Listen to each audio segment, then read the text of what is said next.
In rapper YNW Melly's witness tampering trial, state attorneys confirming the witness tampering charges dropped against the rapper.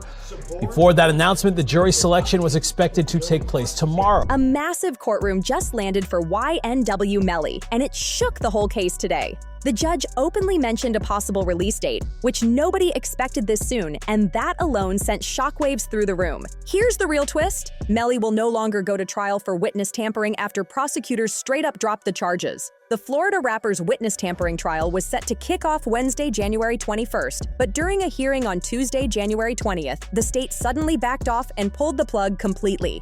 That move sparked an immediate response from Melly's lawyer, Drew Finley, who made it clear they're now pushing hard for Melly's release. Finley said Melly has been locked up under extremely harsh conditions for way too long, and with the state abandoning the case, keeping him detained makes no sense. Behind the scenes, the defense is also hinting that prosecutors didn't want to risk trial, and Drew plans to flip their own evidence to show the court exactly why they folded. One wild example shows just how deep this went. Authorities literally had YNW Melly's ex-girlfriend arrested after she was told she couldn't even be in the United States anymore. Mariah Hamilton is spending her first day at the Broward County Jail. She has no arrest record until now.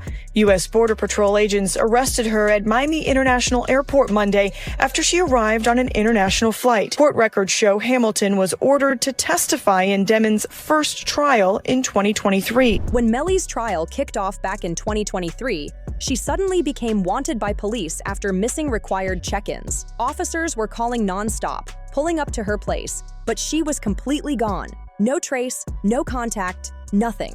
Fast forward to late 2025, and she decided she wanted to come home. She missed her family, booked a flight using her ID, and that's when everything snapped. The moment she landed and waited for her luggage, airport security alerts went crazy. Police swarmed her, and she was arrested on the spot by the state. Once the charges got dropped, reactions exploded across the industry. Melly's mom posted, "God is good," and said prayers were answered, while 50 Cent jumped in saying Drew Finley is a bad man for beating case after case. There was this kind of crazy way that Melly was communicating. He wasn't allowed to use the phone, but he was passing notes to people, and then this person's calling this person and then that person. Saying like to me, they going through extreme measures, trying to cover up or convince people not to testify, like Mariah mom.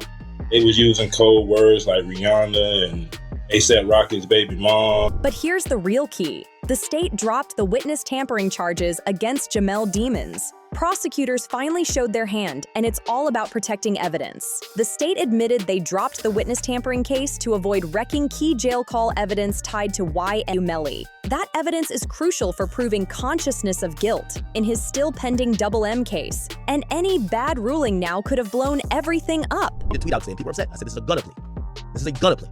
This isn't a plea saying you have to tell on him, but this is a plea that you're going to have to provide all the details that they were missing to convict him. And that's why it's a gunna plea. Why do I say he signed a gunna plea? Because YNW Melly, and I watched the case, we covered it.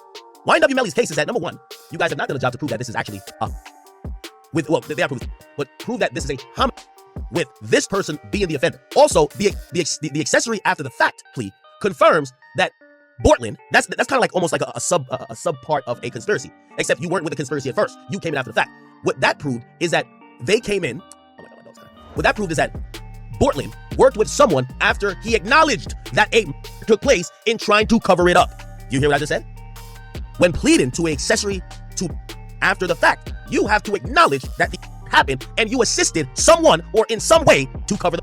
Now, if Melly's statement is, how do we know?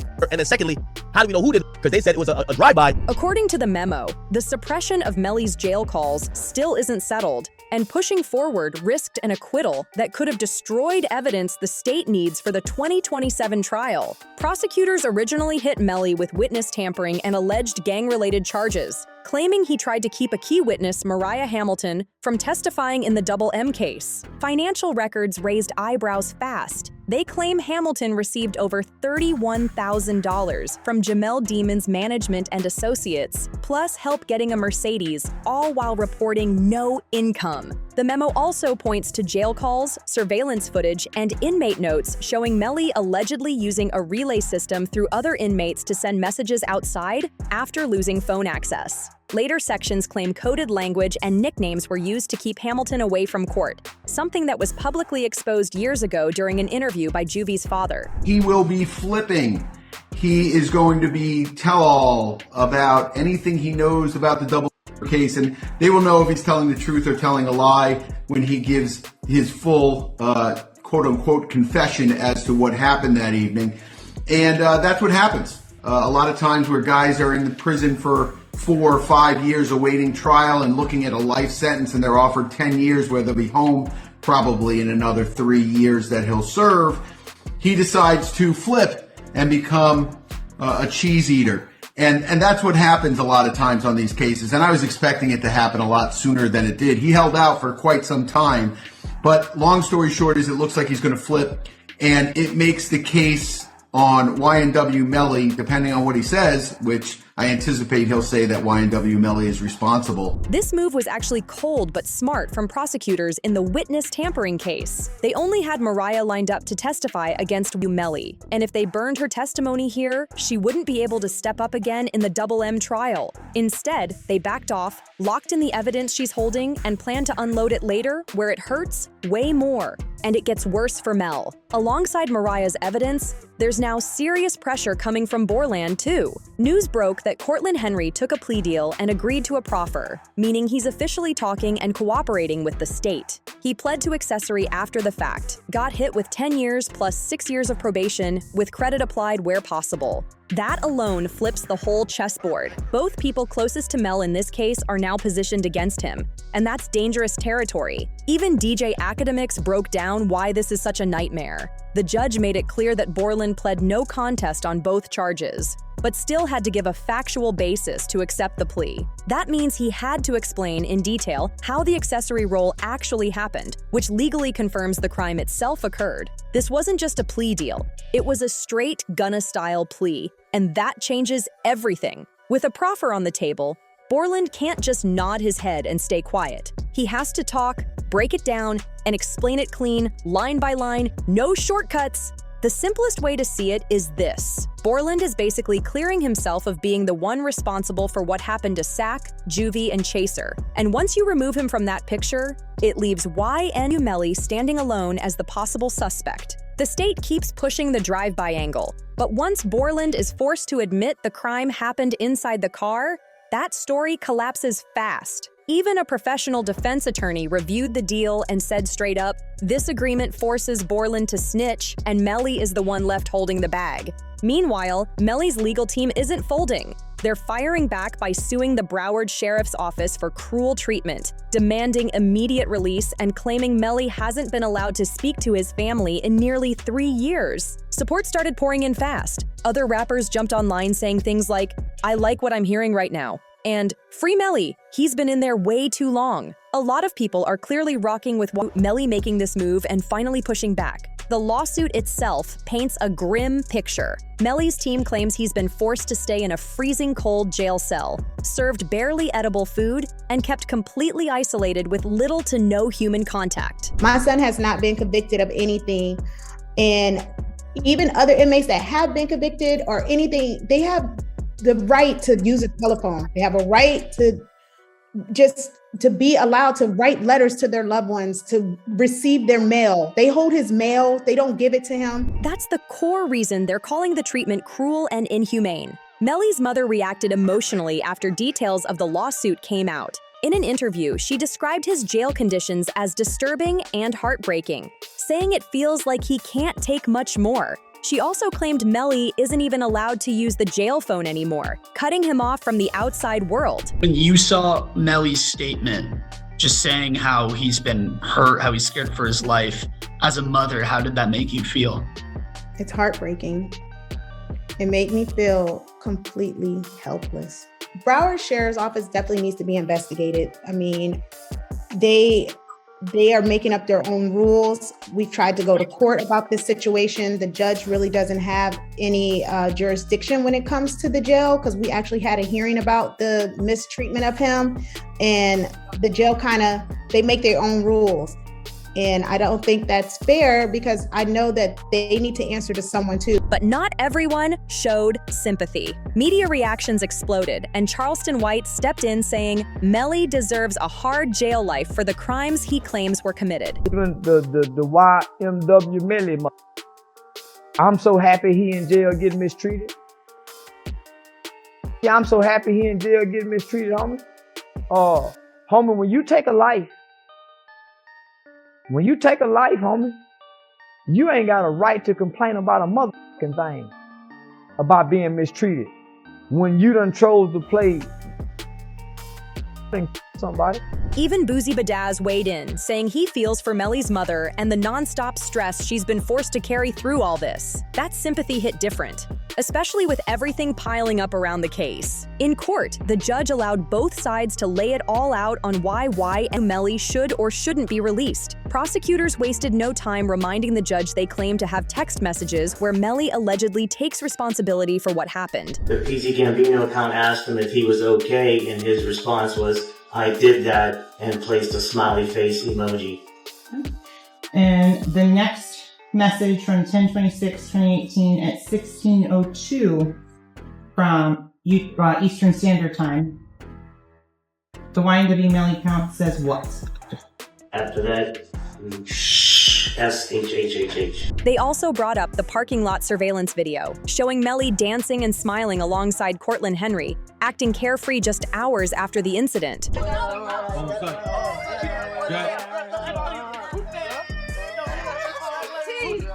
Melly still turned regardless of what happened this early morning. He's still out here being very positive. Turned still. Hey! No, still turned, regardless of what happened. You already know.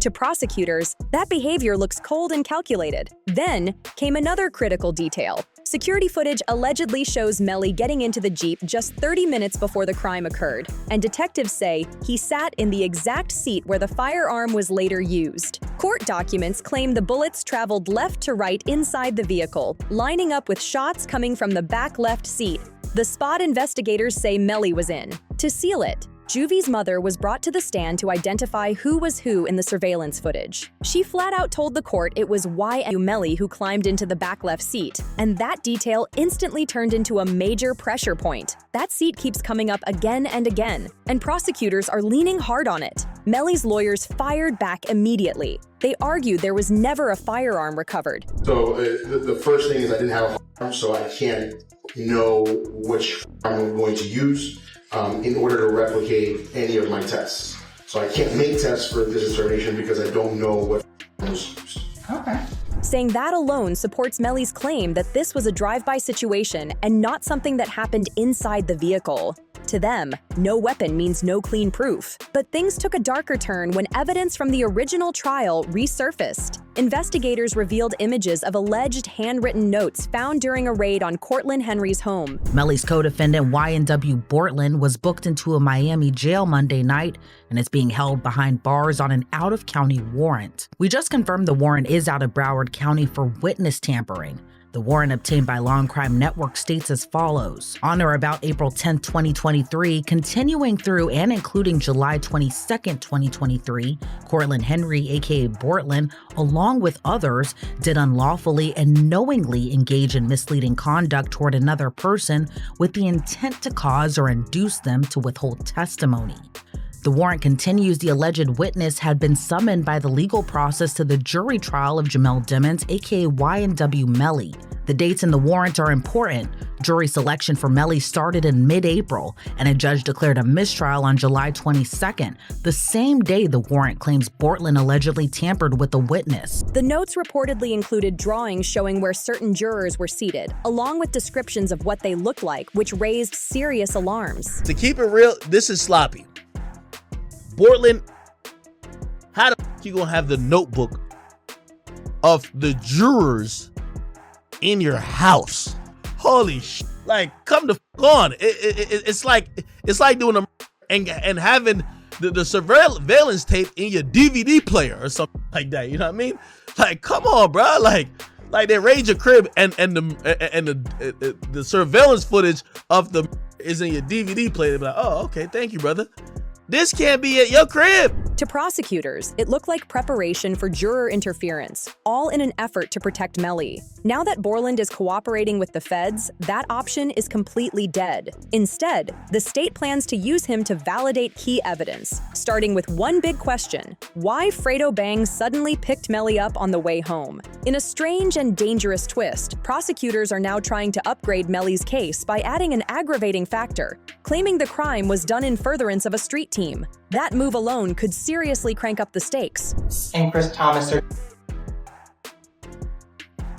So what you're also going to find out is while Mr. Devins is out there on the side of the road, 4 in the morning, 4:42 specifically, he sends a drop pin, digital homing beacon, to his current location, to one of his friends, Frederick Gibbons. Frederick Gibbons is also involved in the music industry, and he asked to be picked up. Frederick Gibbons, then, about 11 minutes later, is sent another drop pin, where Mr. Devins has moved a couple of meters. What you're going to find out as well, though, is these digital leashes, they have more than just phone call. To support that angle, they pointed to a photo of YNW Melly standing with Young Thug, arguing Melly was trying to enter the so-called Red Street team and committed the crime to prove himself. Same thing, the use of the slap term, 5-point star, snake. He's saying he's YSL, hanging with him. And he puts up his YNW for life hashtag on it with Mr. Devins having big hand signs displayed. Okay, and see individuals again. I'm assuming that's also Young Thug. That's also unknown. Yes. Also important to your investigation, correct? Yes. Also publicly available for anyone to see and capture. That's the narrative they're pushing hard. Here's where it gets wild. Melly didn't even care that the photo was going to be entered as evidence. He told the court to allow it, even though his own lawyers strongly disagreed because it makes his potential sentence way worse.